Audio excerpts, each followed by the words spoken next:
యోనాని దేవుడు నమ్మాడు. ఆ దినాలలో చాలామంది ప్రవక్తలు ఉన్నారు. అయితే ఒక పట్టణాన్ని ప్రభువు చూస్తే ఆ పట్టణం అంతా కూడా పాడైపోతూ ఉంది. ఆ పట్టణం పేరు నినివే. ఆ పట్టణంలో ఉన్న ప్రజలందరూ కూడా భయంకరమైన పాపముతో జీవిస్తూ ఉన్నారు. దేవుడు దాన్ని చూసి చాలా విచారపడ్డాడు. దేవుడు కొన్ని పట్టణాలని చూసి దుఃఖపడ్డాడు. ఒకటి నినివే, రెండవది సొదొమ గొమొర్రా, మూడవది యెరూషలేము పట్టణం. సొదొమ గొమొర్రాలను చూసినప్పుడు దాని పాపం చాలా భయంకరంగా అనిపించాది.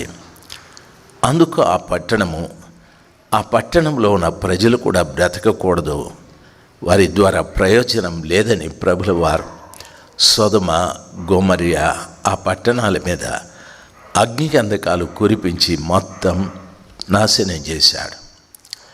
నేను ఆ యెరికోకి వెళ్ళినప్పుడు యెరికోకి కొంత దూరంలో సొదొమ గొమొర్రా పట్టణాలు కాల్చబడిన స్థలం ఇప్పటికి కూడా అక్కడున్న లవణాలు కనిపిస్తూ ఉంటాయి, ఏరుకుంటూ ఉంటారు. అది కాల్చబడిన స్థలం బాగా కిందికి వెళ్ళిపోయాది. ఇప్పుడు దానిలో ఉన్నటువంటి నీళ్లను మృత సముద్రము అంటారు. దానిలోకి ఏ జీవం వెళ్ళినా, ఏ జీవరాశి వెళ్ళినా చచ్చిపోతాయి. చేపలు, పీతలు, కప్పలు, జలగలు అన్నీ చనిపోతాయి. దాని పేరు మృత సముద్రం అంటారు. అది హెర్మోను కొండల్లో నుండి నీళ్లు ప్రవహించి షారోను పొలములు తడుపుకుంటూ తర్వాత యోర్దానులోకి వచ్చి యోర్దానులో నుండి మృత సముద్రంలోకి వెళ్తుంది.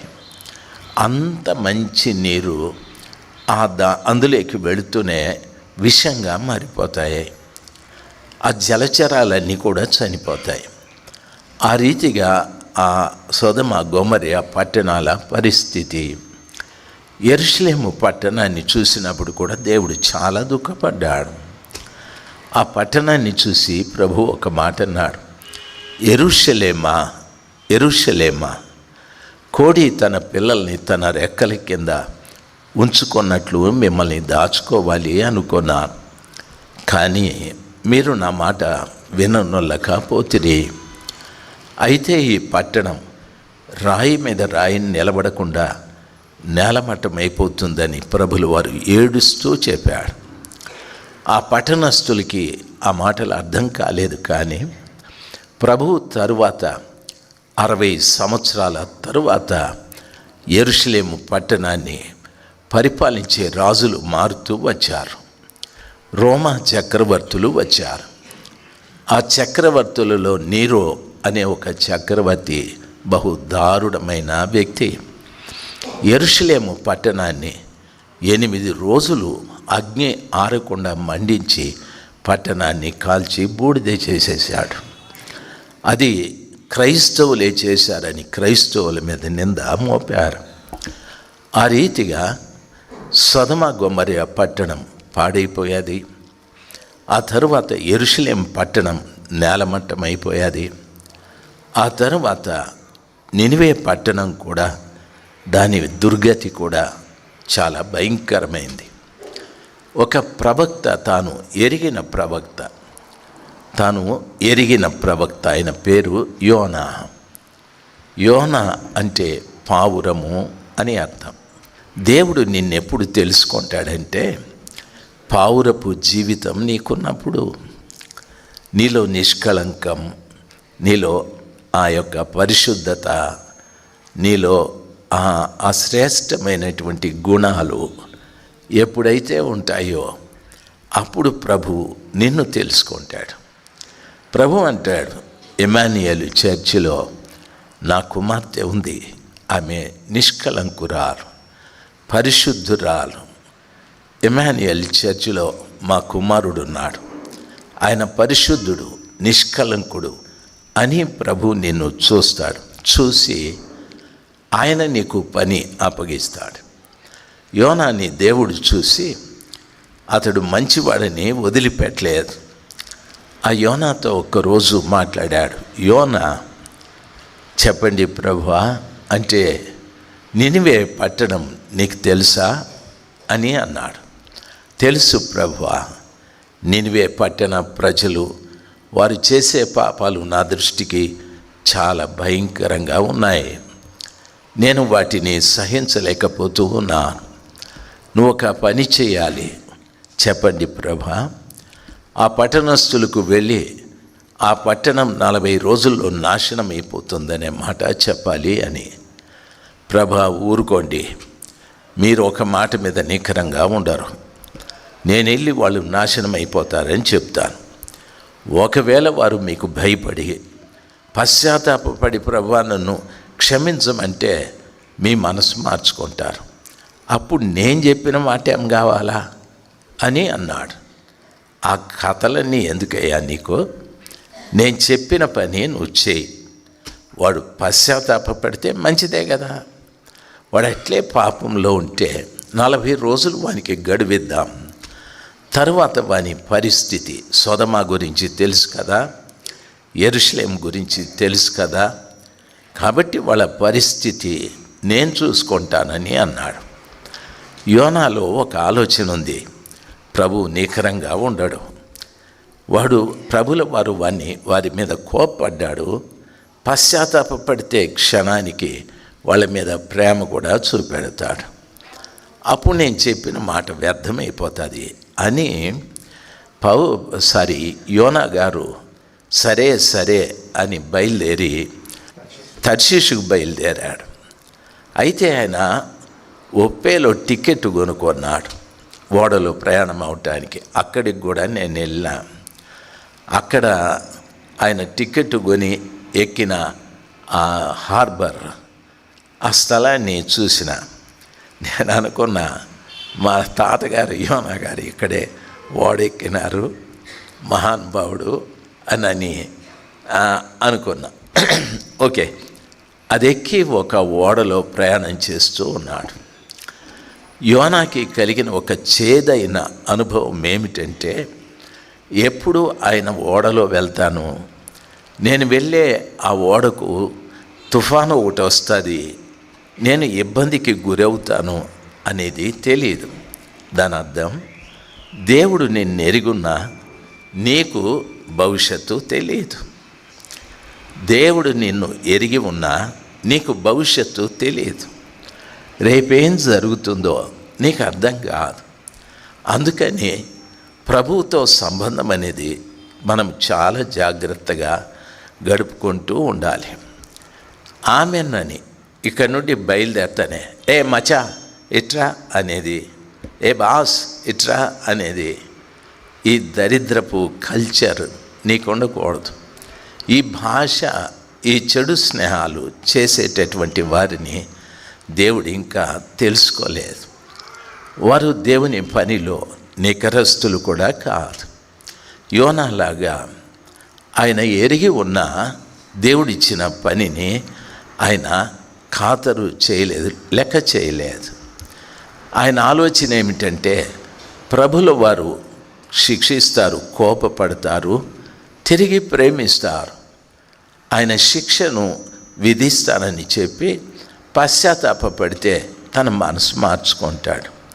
కాబట్టి నేను అక్కడికి వెళ్ళి చెప్పడం వల్ల ప్రయోజనం లేదని నెమ్మదిగా బయలుదేరి తర్షీషుకు వెళ్ళిపోతూ ఉన్నాడు. తర్షీష్ అనేది చాలా మంచి పట్టణం. ఆ పట్టణంలో వ్యాపారం ఎక్కువ జరుగుతుంది. ఆ పట్టణంలో కోతులు, నెమళ్ళు ఎక్కువ. ఆ పట్టణంలో బంగారం కూడా బాగా దొరుకుతుంది. సొలొమోను రాజుగా ఉండేటప్పుడు ఆయన ఓడల్ని తయారు చేసి తర్షీషుకు వెళ్ళి వ్యాపారము చేయించేటటువంటి వాడు. ఈ బంగారము ఇవన్నీ కూడా అక్కడ కొనుక్కొని వచ్చేవాడు. బంగారంతో పాటు విలువైన రాళ్ళు కూడా అక్కడ దొరికేటివి. ఆ రీతిగా పట్టణము చాలా మంచి పేరు, మంచి వస్తువులున్న ప్రదేశం. యోనా గారిని దేవుడు తెలుసుకున్నాడు. ఏడైతే వెళ్ళి అక్కడ పని చేస్తాడని. నిన్ను కూడా దేవుడు తెలుసుకొని ఇమ్మాన్యుయల్ చర్చికి పంపించాడు. నీవైతే ఈ పని చేస్తావు అని. అయితే యోనాలాగా నువ్వు డైవర్ట్ అయితే ప్రభు ఏమీ బాధపడ్డా. ఆయన ఎట్లా మళ్ళించాలనో ఆయనకు తెలుసు.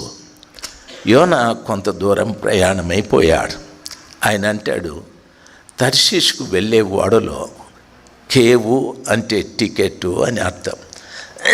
కేవు కొనుక్కొని ఆ ఓడలో కింది భాగానికి వెళ్ళాడు. దాన్ని అమరము అంటారు. ఆ కింది భాగము సముద్రంలో ఉంటుంది. ఆ శబ్దం భయంకరంగా ఉంటుంది.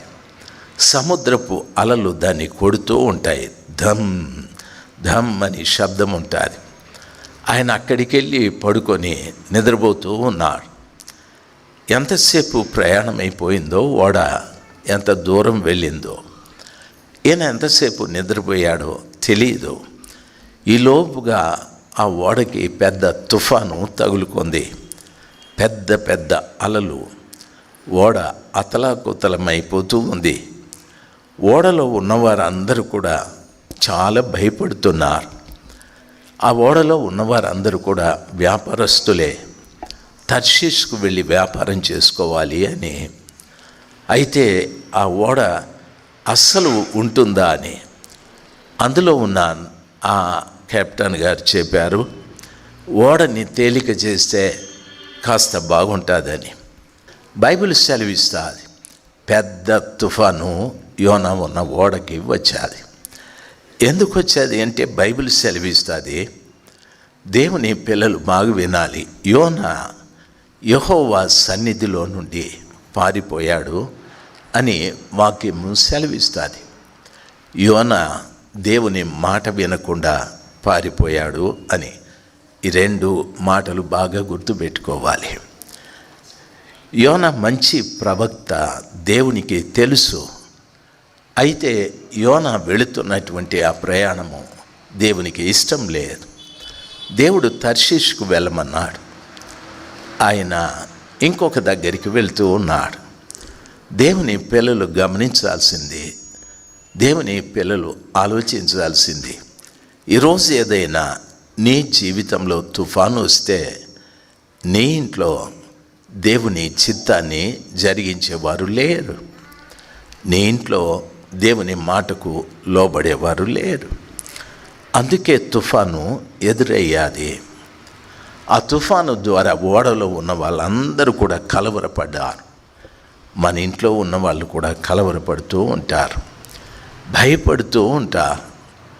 ఎటువంటి భయము అంటే ఒక్కొక్కసారి ప్రాణభయం, ఒక్కొక్కసారి జీవితంలో ఇది జరుగుతుందా లేదా, ఒక్కొక్కసారి నా కుటుంబంలో వీడు మారుతాడా లేదా, నా భర్తలో మార్పు వస్తుందా లేదా, నేను బ్రతికినంతకాలం ఇటువంటి వాడితోనే సహవాసం చేయాలనా, ఒక్కొక్కసారి నాకు ఉద్యోగం వస్తుందా రాదా, ఒక్కొక్కసారి నా చదువులో నేను నెగ్గుతానా లేదా. ఇటువంటివి ఎన్నో సమస్యలు మన ముందు నిలబడి తుఫానులాగా మనల్ని కలవరపెడుతూ ఉంటాయి. అయితే అది నిమ్మలం కావాలి. ఎందుకు తుఫాను వచ్చింది అంటే, నా ఇంట్లో ఎవరో దేవుని సన్నిధి నుండి పారిపోయారు, దేవుని సన్నిధిని ప్రేమించేవారు లేరు. నా ఇంట్లో దేవుని మాటకు లోబడేవారు లేరు. అందుకే తుఫానులు. అది అనారోగ్యం కావచ్చు, ఆర్థిక ఇబ్బందులు కూడా కావచ్చు. ఎన్నో పర్యాయాలు మనం అంటాం, ఎంత సంపాదించినా ఈ ఇంట్లో సరిపోవడం లేదు. నన్ను గమనించండి, సరిపోకపోవటానికి గల కారణం నువ్వేమో పెద్ద జమీందారివి కాదు. ఒక కూలి చేసుకునే వ్యక్తి రోజుకి 600 700 సంపాదించి ఆయన భార్య, ఆయన 2 పిల్లలు చక్కగా భోంచేసి నెమ్మదిగా పడుకుంటాడు. ప్రొద్దున లేచి తిరిగి తన పనికి వెళ్తాడు. ఆయన అడుగుదాం, బాబు నువ్వు అద్దెంట్లో ఉన్నావా, సొంత ఇంట్లో ఉన్నావా? సార్, గవర్నమెంట్ వారు ఇచ్చిన ఇంట్లో ఉన్నాను. మీ ఇంట్లో సోఫాలు ఉన్నాయా? లేదు సార్, కుర్చీ కూడా లేదు.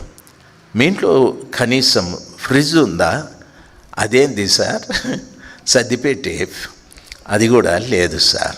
ఓవెన్ ఉందా? అదేంది సార్? చల్లబడిండేదాన్ని వేడిగా చేసుకునేది అవన్నీ లేవు సార్. పొయ్యి ఒకటి ఉంది. గ్యాస్ ఉందా? అది కూడా లేదు సార్. ఎట్లయ్యా బ్రతుకుతావు?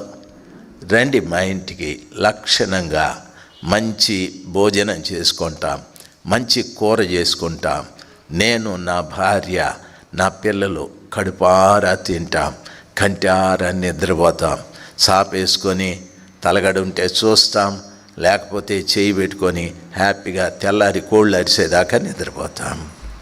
దయచేసి గమనించాలి, అన్ని వసతులు మనకున్న నెమ్మది లేని తనం ఎందుకంటే దేవుని సన్నిధిని మనము విడిచిపెట్టేశాం.